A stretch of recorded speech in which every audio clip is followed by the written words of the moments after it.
Hello, day na live sila agad nga katol ang TL. So ngaron matutog Mount Colago. So first, mo ni siya ang admin trail sa Mount Colago no. So when start sa mong hiking going to Mount Colago Peak. So kana siya no, mo na siyang overview no. Grabe jud na siya. Wa mi nag-expect ngayong ano di ay mo na siya gamit bitbit mga paniod to kay Tito wala na mi dili pa mi makaluto. So nagdalamig mga food from gikan siya sa ano sa city. So binitbitay mi jud og mga food. So muna siya si Kyle. So kana kakong mga kauban nga sa mountain climbers. So amo ating grupo ana kay mountain climbers and under by Kuya RJ. Mana siya. Mana sila no. Ang mga laagan. So muna sila no. So kana that time nagilailami si name ana kay murag ubay-ubay pa yung mga baktason no like nagbaktas mi na around 3 to 4 hours yung baktas ana. So open field siya, init jud kaayo siya no. So if baguhan ka og kanang kuan, pwede na ka magdala og umbrella para dili ka malarder sa kainit kay wala joy ka silungan dira ang Dapita Besh. Like grabe jud, open field jud siya ma'am, like kanang init pa jud sa tanang init. And then wala pa jud kay siya hangin. Although bugnaw man siya pero ma-feel jud naman kainit. So kana siya no, hapit na misa ana sa sapa. In which padulong ana sa sa campsite. So ana siya. So abi na kog duol na lang jud kay ang sapa no, kay actually makita naman mo ang sapa. Pero layo jud kaayo like kung nagyaw siya gikapoy siya, hapit na jud. So wala na siya no. So copy mo di mag voice over. So ginusto mo yan, go. So wala siya. Gayaw-yaw ko ana nga time kay nag-inchik-inchik ko kang ko ana. Okay? So ana din siya. So lakaw-lakaw. Na siya. So muna siyang dalan panaog na ko ana padulong sa sapa kay manakay na mi og balsa. Wala siya no. Careful. Sexy oy. So muna na siya no ang sapa. Abi jud ako dool na siya pero my God, grabe kaayo kakapoy. Pero nice jud kayo siya. Pag makita mi to nimo ang view guys, mawa jud imong kakapoy, mawagtang imong kakapoy besh. So mo na siya no. So mo na siya katong famous nga balsa. Mo na siya sa akin. Uy, kanang ako jud na siyang gipangandaman jud like kanang nag-wish jud ko nga makasakay ko ana jud like dugay na jud ko gusto makamaato og Mount Colago no like ako jud nang giad sa kung bucket list nga makaadto jud Mount Colago. So mo na siya. So, ang among accommodation, ang among gi-avail ana nga package is 2 days and 1 night. So, wala siya. So, 1 night, wala mi nag-day tour kay mas nindot man gud siya kung mag-sleep over mi dito kay maka-rest pa mo. So, makapahuway pa. So, makabanding pa nimong mga kasaka. Makapangutan na nimo na bito like naami ka ng somewhat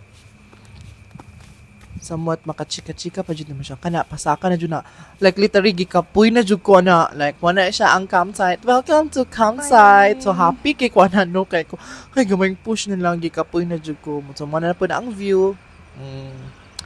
Pretty kay ang view ay wala siya.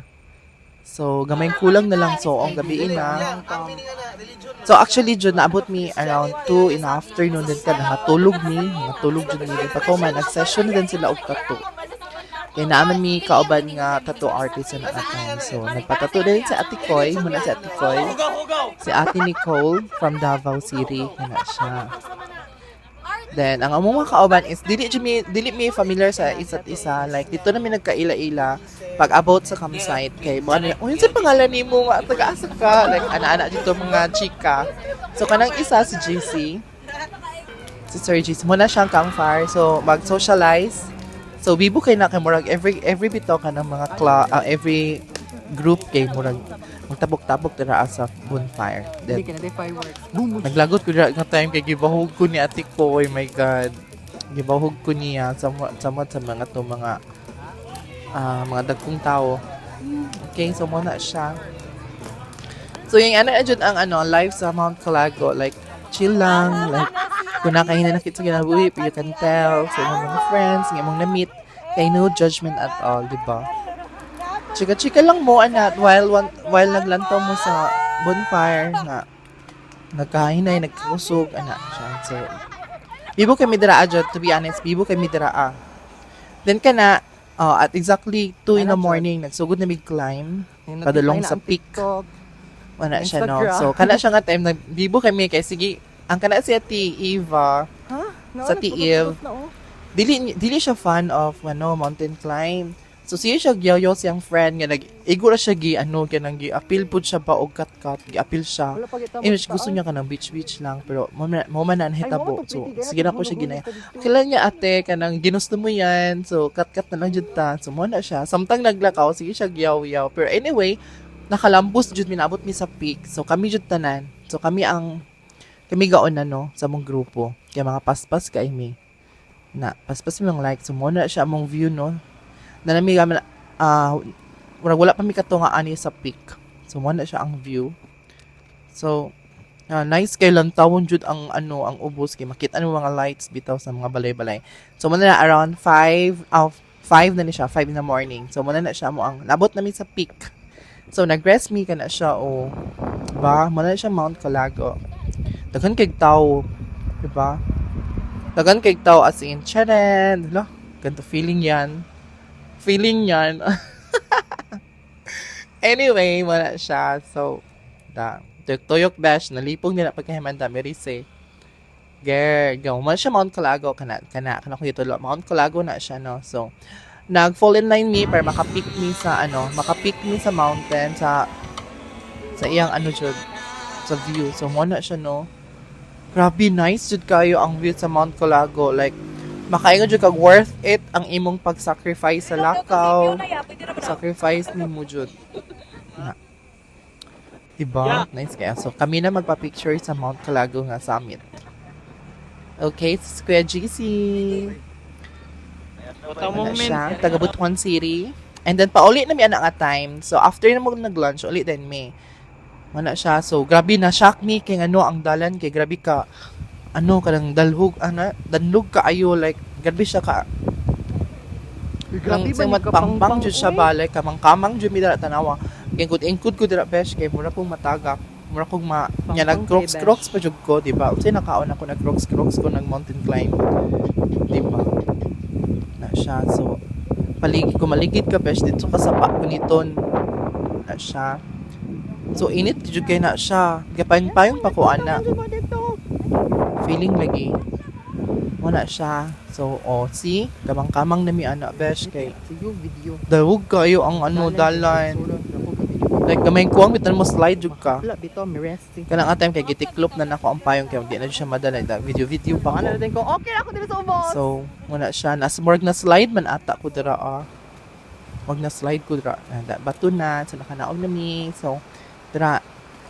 adong nami og kanang pauli na mi payong na pugog balik kay di jud madala ang kainit besh init jud kay siya although hangin man siya pero ma-feel jud mo ang kainit murag kag naglakaw sa disyerto ana ang feel ana ang vibe jud siya lami gay mo tugsaw dira sa tubig like gusto jud ko mo tugsaw sa tubig pero dili pwede kay nagpaspas mi anak kay mga adto pa mi anak napami adto anak nga spring so muna, pag abot na mo sa taas, ning sakay ko si motor.